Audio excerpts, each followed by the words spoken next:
This meeting is being recorded. All right, so this is another addition to our Looping 101 series since the last one was hosted by Praveen.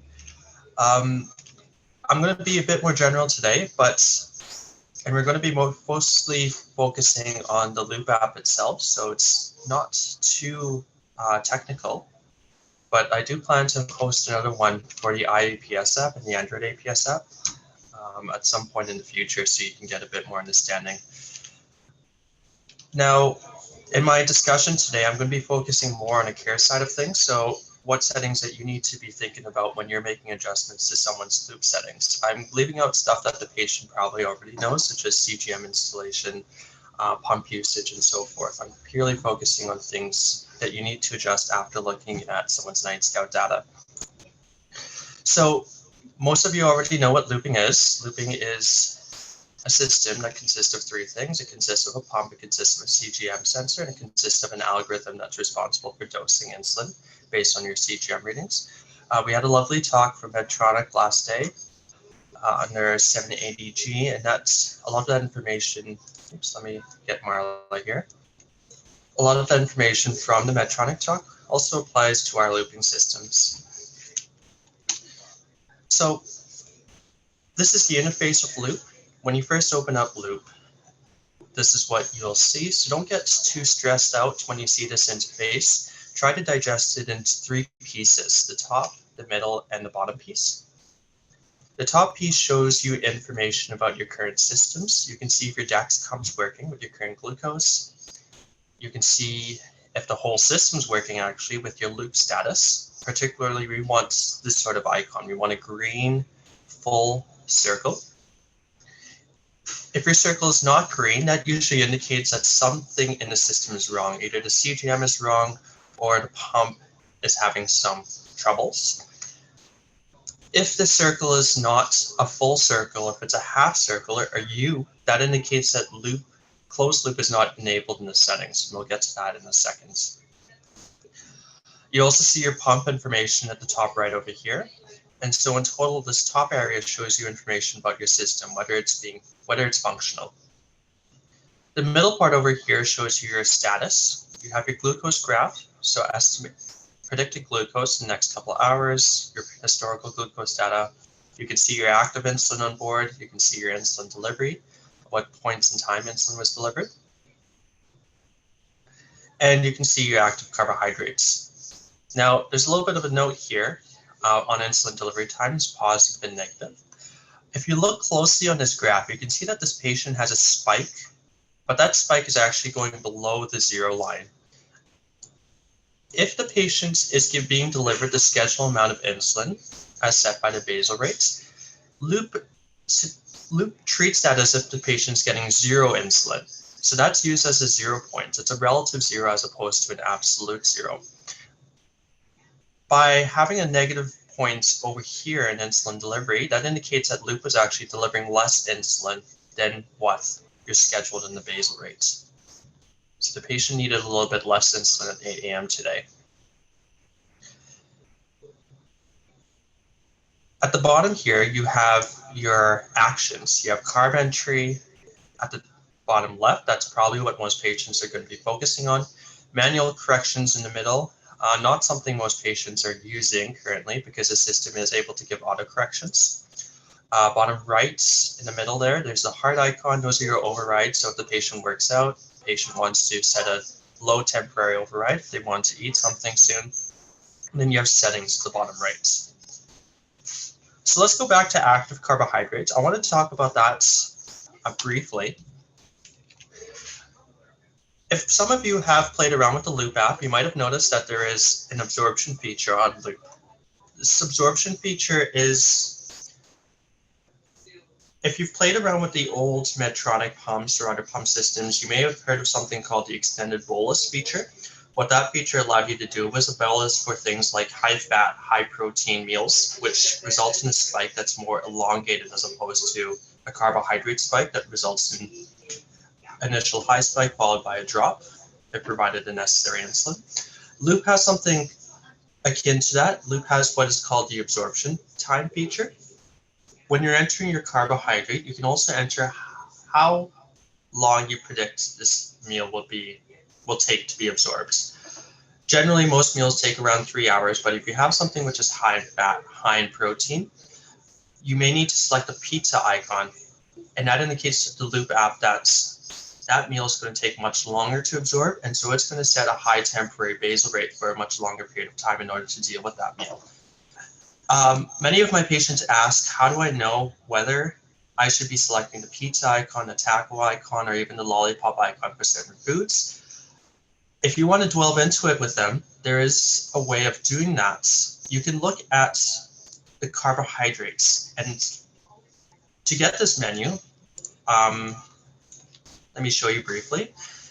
The active carbohydrates menu at the bottom over here can actually be tapped, and if you tap that, you will get something like this, carbohydrates, and it shows you predicted and observed. Unfortunately, there's no data in this graph, but what it would normally show is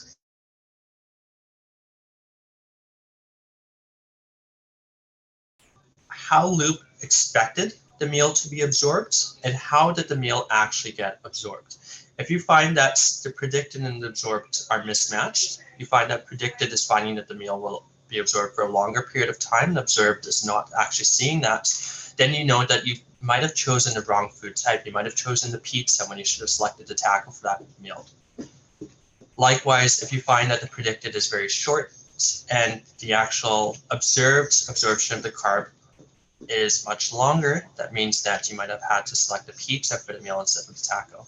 Does that make sense? No one's talking, so I'll assume so. All right, let's move forwards. Going back to this menu at the bottom right, you can click over here and to click settings, and that's ultimately where you need to adjust the setting, adjust the therapy settings for the patients based on their Night Scout data. If you click settings, you're going to see a menu like this. Patient probably already knows how to configure the pod. They probably already know how to configure the CGM. Night Scout is most likely set up by me and Praveen, so you likely do not need to worry about that.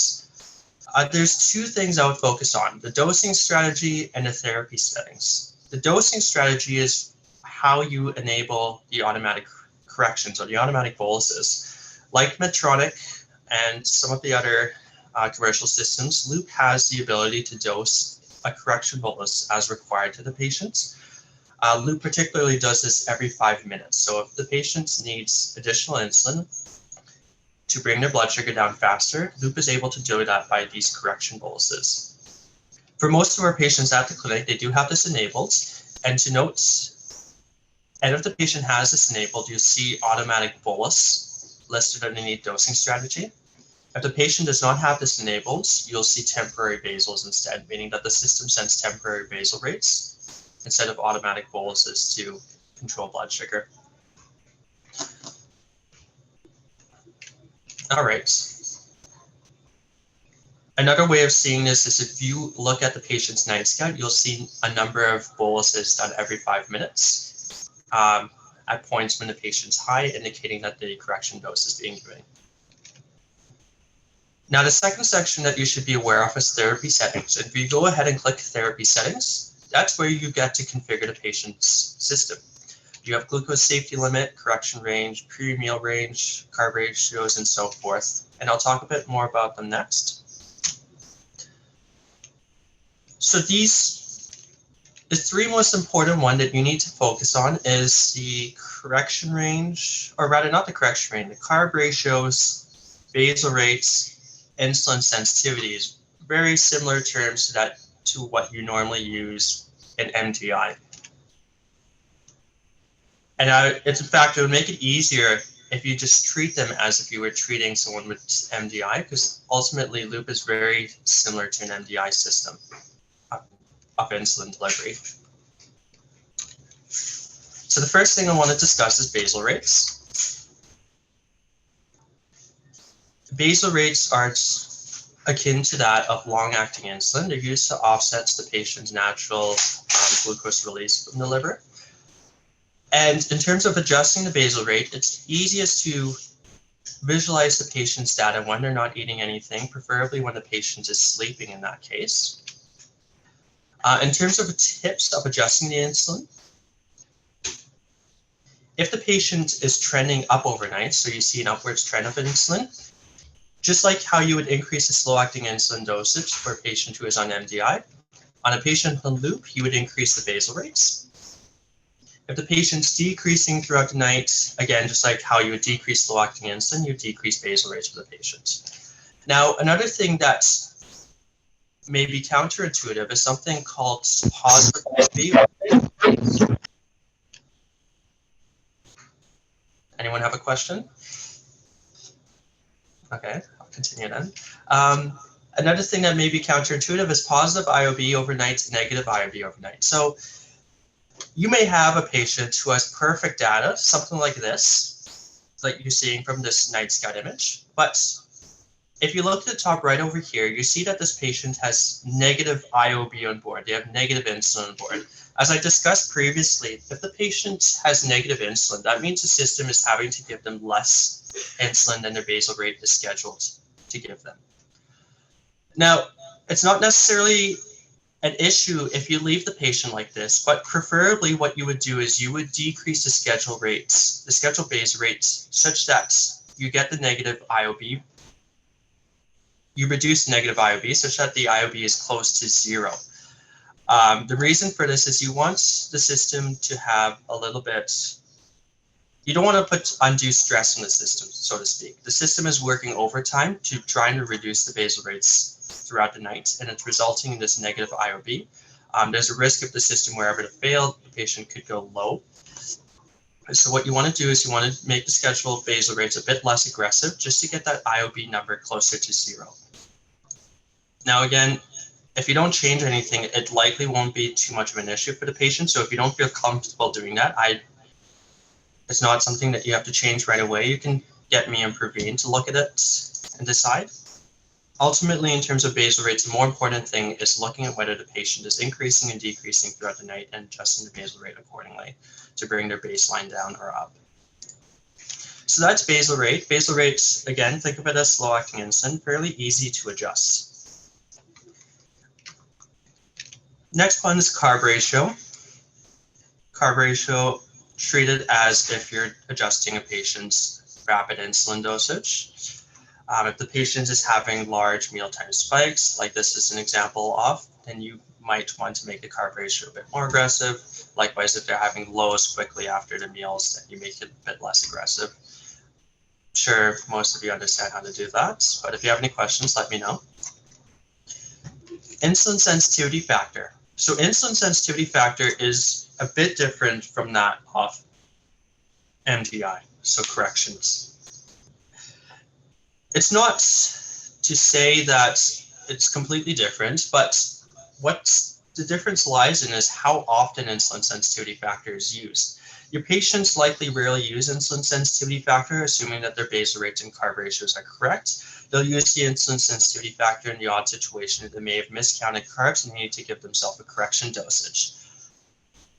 In the case of the system, the insulin sensitivity factor is being used for much more than that. The insulin sensitivity factor is being used for things like prediction, so trying to predict where the blood sugar will be in the next couple hours. Ultimately, it's using the insulin sensitivity factor to decide how much insulin does the system need to deliver to bring the blood sugar down. The insulin sensitivity factor is also being used for those auto-correction boluses that I talked about previously. Every 5 minutes, an auto-correction is being given. And so if the insulin sensitivity factor is too aggressive, you're often going to see these patients becoming low from that correction, those repeated correction boluses, simply because it's going to predict that the insulin it's providing is going to reduce the blood sugar less than it actually is. Loop has no self-learning, so you can't expect the system to see that the patient is going low repeatedly and make the insulin sensitivity factor a bit less aggressive. You have to manually see that the patient's continuously going low as a result of their insulin sensitivity factor and make the insulin sensitivity factor a bit less aggressive. So I have some tips over here in the bottom right on how to decide whether insulin sensitivity factor is a bit too aggressive and not aggressive enough. If you find that the patient is having extended highs for long periods of time, the correction boluses that Loop is providing are insignificant. They're useless, so to speak. They have very small amounts of insulin. That's when you have to think that the insulin sensitivity factor may not be aggressive enough. My patient's not getting enough correction are large enough correction boluses, my patient's staying high for long periods of time despite the correction feature being on. So obviously the system is not giving enough insulin to bring them down. Now, if insulin sensitivity factor is too aggressive, you often see a pattern like this, what we call a roller coaster pattern. The patient continuously gets lows and they bring it themselves back up, and then they get low again, and maybe they bring themselves back up. Maybe the system just stops delivering insulin and brings them back up. You see a lot of instability in the pattern where they're going up and low, because the system is continuously giving these boluses and they're overshooting. It's giving more insulin than the patient's requiring, and it's overshooting the target, or rather undershooting the target, and then the system has to wait for the blood sugar to come back up by disabling insulin delivery, and then it again gives them a progression boluses, which causes them to shoot back down. Another way to observe it is looking at the spikes themselves. If you see that the spikes are coming down too fast, they're coming down too rapidly, you have a vertical line almost on the spike, that indicates that the boluses it's giving is too aggressive, and you need to make the insulin sensitivity factor a bit less. For any of these settings, you can continue to use our 10%, 20% rule. Those work fine. All right, so those are your main settings for loop. Your basal rates, your carb ratio, and your insulin sensitivity factor, very similar to MDI, except for the insulin sensitivity factor. A bit more work and trying to determine whether you need to adjust it or not. In most scenarios, where the patient is having issues, it usually it usually is a result of the insulin sensitivity factor. So I would focus your attention on that first, and then focus on the other settings. Other settings in loop, these settings are generally not stuff that you have to adjust. Safety limits, we normally set that at 3.8 millimoles on defaults. Basically what this means is if the blood sugar is ever predicted to go below this number, loop will shut down insulin delivery. This is even if loop expects the blood sugar to rise right after. For example, loop might predict that within 1 hour, the patient's going to go to 3.7. And within 2 hours, the patient's actually going to rise because they just ate something to 5 to 8, maybe, who knows. Regardless of the fact that the patient's going to rise to 8, loop will shut down insulin delivery because it does not deliver insulin if the patient is ever predicted to go below the 3.8 points. Again, not something that you normally have to adjust. Correction range, again, the patient can adjust that. You normally do not have to adjust it. Premial override is not something most patients use. It's an easily accessible override function where the patient can set a low temperature override before meals. For example, let's say the patient's is planning to have a hefty dinner. They might want to decrease the correction range from 5 to 4 such that they have a bit more room to eat something, and that's exactly the setting they'll use. Again, not something that we normally adjust. The patient can adjust that if they would like. Max basal rates. The maximum basal rate, again, will probably be set by me and Praveen, but if you ever need to calculate it yourself, just calculate it to around 3 or 4 times their scheduled basal rates. Maximum bolus, just set that as the maximum daily delivery bolus for meals. Again, this is probably pre-configured, so you don't have to touch that. I forgot to say the exclamation marks at the bottom indicate the slides that are important. All right, let's move on to iAPS. iAPS is obviously a bit more of a complex system, and I won't explain too much today. We can discuss it a bit more in another loop 102 session maybe.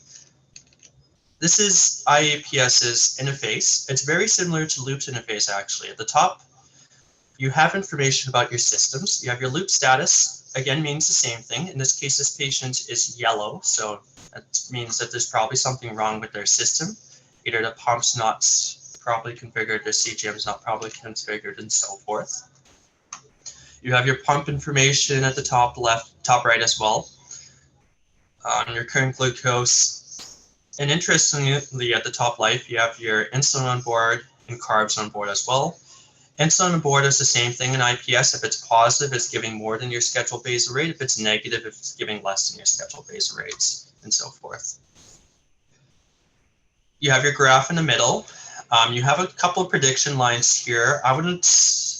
They predict a couple of different things. I wouldn't focus your attention on them, so forth. And at the bottom here, you have statistical information. Again, I don't rely on the interface for any of my patients when I'm looking at a patient's data. I recommend you just go to Nightscout and visualize the patient's data there. Nightscout will also show their insulin delivery, their boluses, and so forth.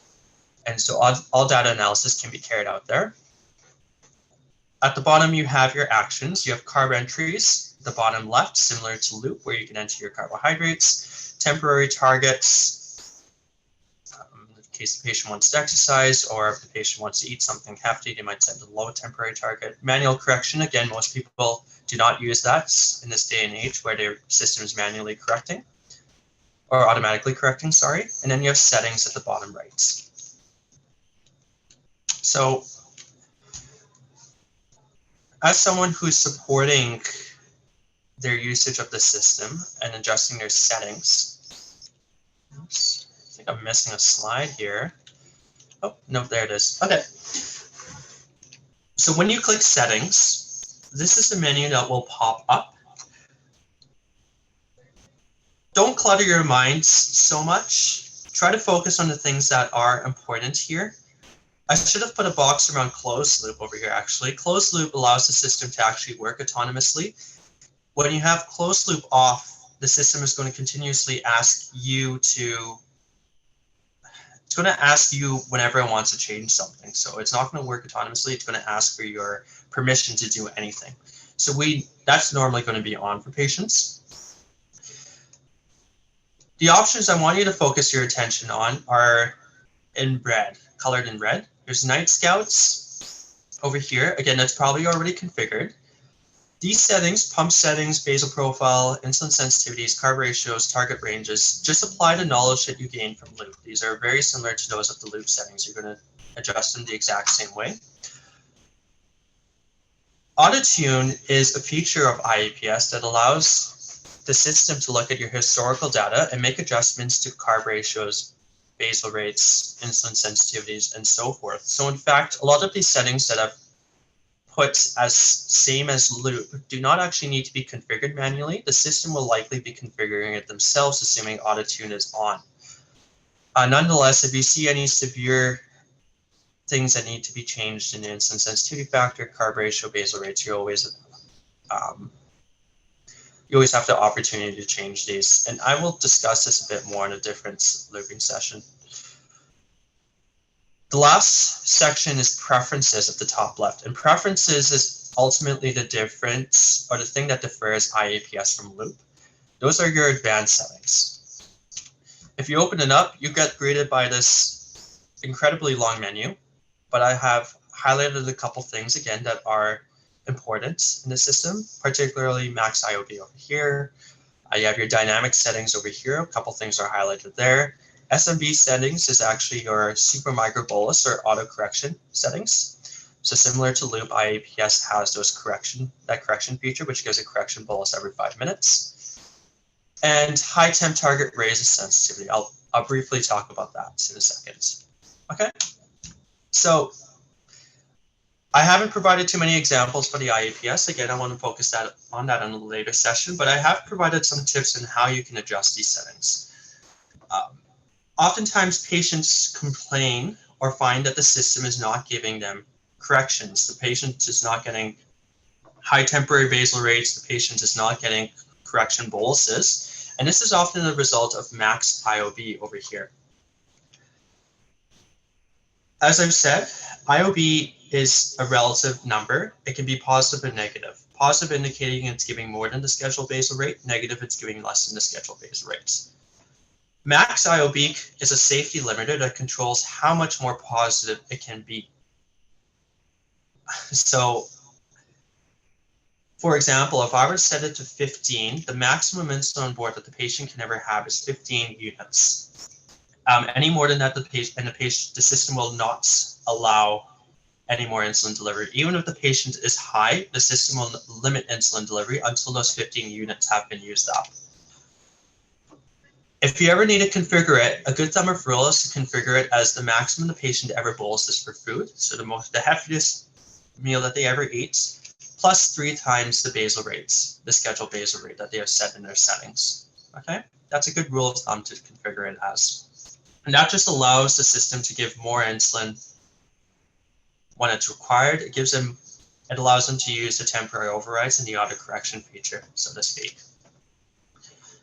Dynamic settings are optional. I think me and Praveen have defaulted to turning them on.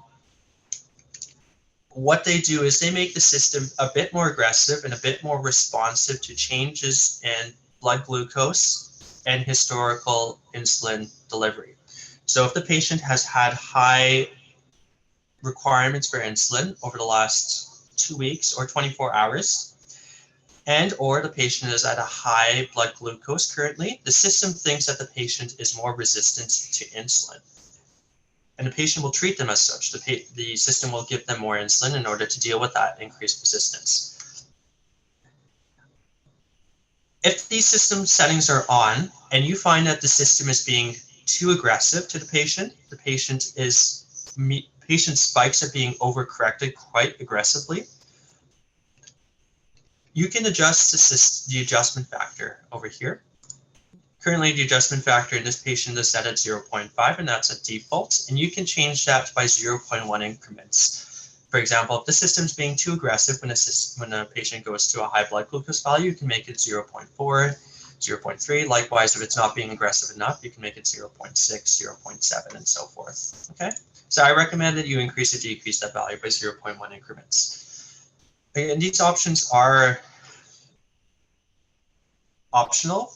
This system does have an older method to adjust the insulin delivery based on how aggressive.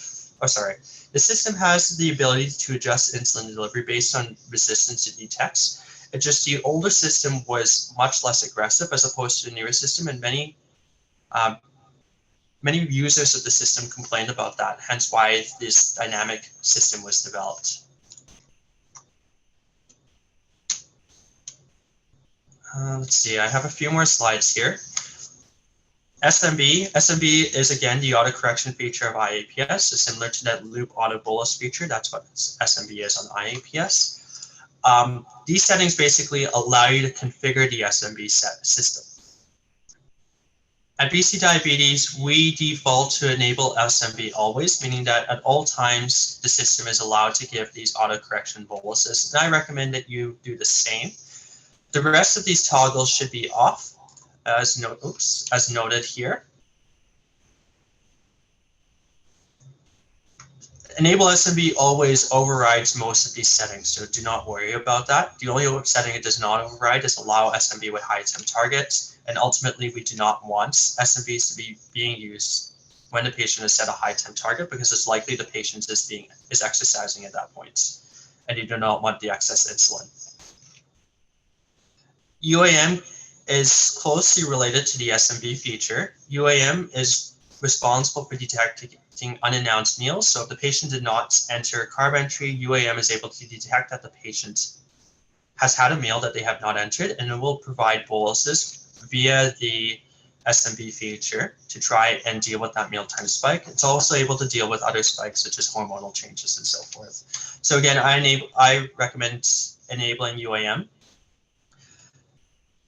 In terms of configuring SMB and UAM, you have two settings over here, max SMB basal minutes and max UAM SMB basal minutes. Try not to get too stuck on the terminology. Ultimately, what these settings are for is they're limiters on how large the bolus provided by the auto bolus feature can be. Increasing this number allows for greater boluses to be delivered at a single time, whereas decreasing this number makes each bolus limited to a smaller number.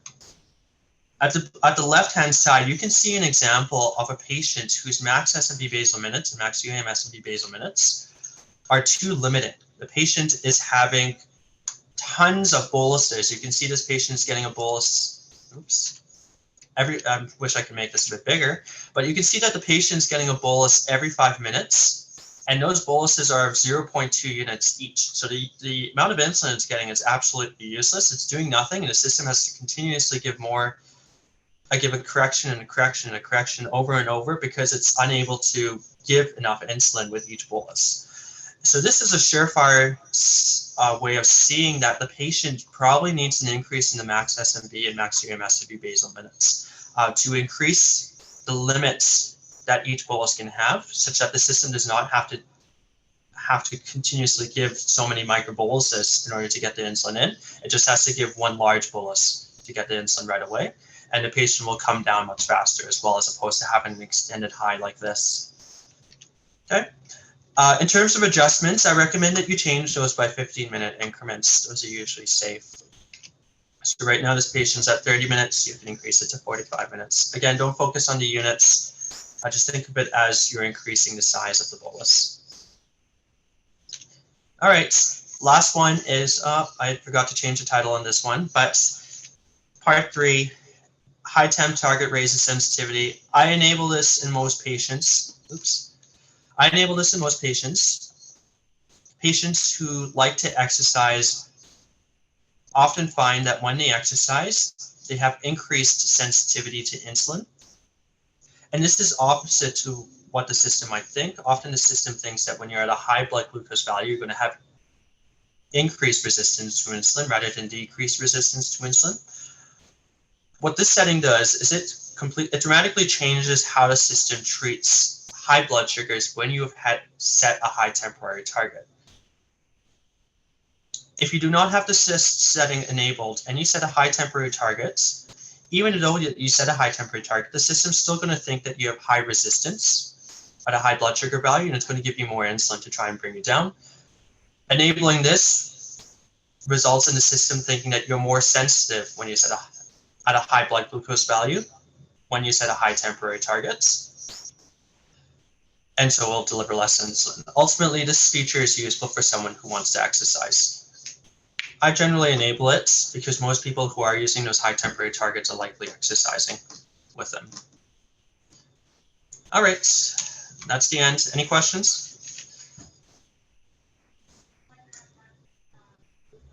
What's the problem if you enable this last one? Can it cause, if you enable it, is any problem with that? The last one, if you enable it and the patient is not using it for exercise, then there's a risk that they go high.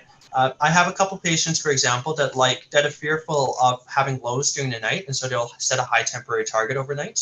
And if they set a high temporary target overnight with the setting enabled, the system will be delivering less insulin when maybe they need a bit more insulin at a high blood sugar value, so to speak. Nabil, you know that example where the patient was high and was getting 0.2 units every 5 minutes and the sugar wasn't coming down. Could that be influenced by the maximum insulin on board being insufficient as well?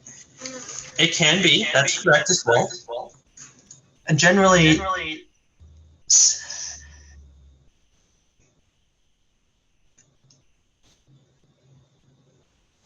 I guess there's a way of doing some math to try and figure that out. If I see a pattern like this, it does usually mean a max SMB basal minutes because it's occurring every 5 minutes. If it's a max IOV that's an issue, you don't see it every 5 minutes usually. You see it maybe every 10 minutes or every 15 minutes as the insulin is being used by the body and being treated as used up, so to speak. Thank you, Nabil. Nabil, I have a Loop question. Actually, I have 2 questions. Yes. For Loop, so because if the current blood glucose or any predicted blood glucose is predicted to fall below the suspend threshold or the safety limit, then Loop won't recommend a bolus. So I find this happens when people are going to go bolus for a meal, but the prediction thinks they're going to be below that line at some point, and so it's recommending 0, but they're about to eat 40 grams or whatever. How are you guiding people around that? Do you recommend they deliver 0 because that's what Loop suggests now, and then go back in, they enter their 40 grams, 0 units, and then go back in 5 or 10 minutes after they start eating and see if Loop wants to deliver the bolus now? Or, because I find people, if they don't do that, they end up really high. That's a good question. I think Praveen probably can speak to that as well. I think those are 2 common ways of doing it. Either you know you're smarter than the system. You're going to have carbs, and you just bolus accordingly right when you start the meal. I believe how the Loop Docs recommends it, though, is that you enter the carb entry, you start eating, and then you give yourself a manual bolus as your blood sugar comes above that threshold point, so to speak. So at least that's from my understanding, that's how the Loop Docs recommend it. So for patients, I would probably recommend the same thing for them. So manual bolus, meaning that you're still going in to check what it's recommending, right? Not that you're just coming up with a number yourself. Yes, so you enter the carb entry still. Then, you enter the carb entry still. Let's just go through. You enter the carb entry still, you start eating, and then if you can give yourself a manual correction at the bottom in order to give yourself the excess insulin that the system thinks that you need for the meal. Okay, thank you. Go ahead. Oh, Praveen, did you want to add? Yeah, whenever you enter a carb entry, Loop is not only going to give a bolus, it's also going to set a high temporary basal rate in order to deal with that meal. So you're still getting the advantage of that, at least when you enter the carb entry, and then you'll get the excess insulin at the later points. And that's ultimately why the absorption time is also so important, because if you set the lollipop icon, for example, for a meal that will take 3 hours to absorb, the blood sugar does not rise as dramatically as Loop expects it to with the lollipop icon. And so Loop, for some reason or the other, decides or thinks that you gave yourself exogenous insulin, so insulin from a pen in addition to the system, and for some reason will just shut off insulin delivery completely. So that's why it's important that you select the correct icon there. Thank you. I have another question, but I'll hold off in case anyone else has questions. I think this is all really interesting, but I'm still in the, confused with stuff. I think it will be good if there be a show and tell. Show and tell? Yeah, because what it is unless you're actually playing with one, don't you guys have any of these Loop patients that are, for something for everybody to just look into and actually play around with, so they actually get the idea and get into the system? It's just, unless we actually... Do you have an iPhone or an Android device? Sorry? Do you have an iPhone or an Android? I have an iPhone. Why don't we install it on your phone? I know, that's what you were saying to me yesterday. Just unless you actually play around with it and figure it out yourself, then it's a little difficult. We do have some iPhones here at the clinic, so if anyone wants to play around with it, let me know. Well, that would mean that they would have to have the whole system installed, and you did mention that you would have to put in saline solution instead of insulin, right? Oh, So no, I meant with we can use a glucose simulator pump and a simulator CGM, so at least you can play around with a bit with the system. Oh, there's a functioning simulator now? It's not great, but at least they can play with the interface a little bit. For Loop or for iAPS? For both. Oh, okay. Oh, yeah, so I'll be interested in playing around with that. I know Dr. Elliott wants to talk a little bit right now, so Dr. Anderson, if you want to quickly tell me your question, and then we can pass it over then. Okay, Mike, and if it's not quick, we can talk later. I just don't know for iAPS, is there a simple answer to what its prediction timeline is? Like, you know how Loop is looking over the next 6 hours in terms of the prediction curve and where your blood glucose is anticipated to fall. Does iAPS have a similar bracket, or it's much more complicated? It is quite a bit more complicated. There's a lot of documentation in it, and I can send you a link right now to it. Okay. And you can look at it. Thank you. Nabil, before I jump into the other thing, you didn't talk much about carbs on board. I get what a positive carb on board means. What about a negative carb on board? How do you interpret that? That's a good question. I haven't actually looked too much into negative carbohydrates, if I'm being honest with you, so I'll have to read into that. Maybe Praveen can say something. Negative carbs on board usually indicates that the patient has too much insulin on board and needs to prepare for a low or compensate for a low. So usually iAPS says, for example, 10 grams of carbs required. So the patient must eat 10 grams of carbs to either treat a low or prevent an impending low. Okay, so it tells you how much you need to consume. Yes, and iAPS also has a prediction to answer Dr. Henderson's question. At the bottom of the screen, there is a small numerical written in gray, and that also corresponds to the time at which the patient will reach that particular value. I can show it to you the next time. Thank you.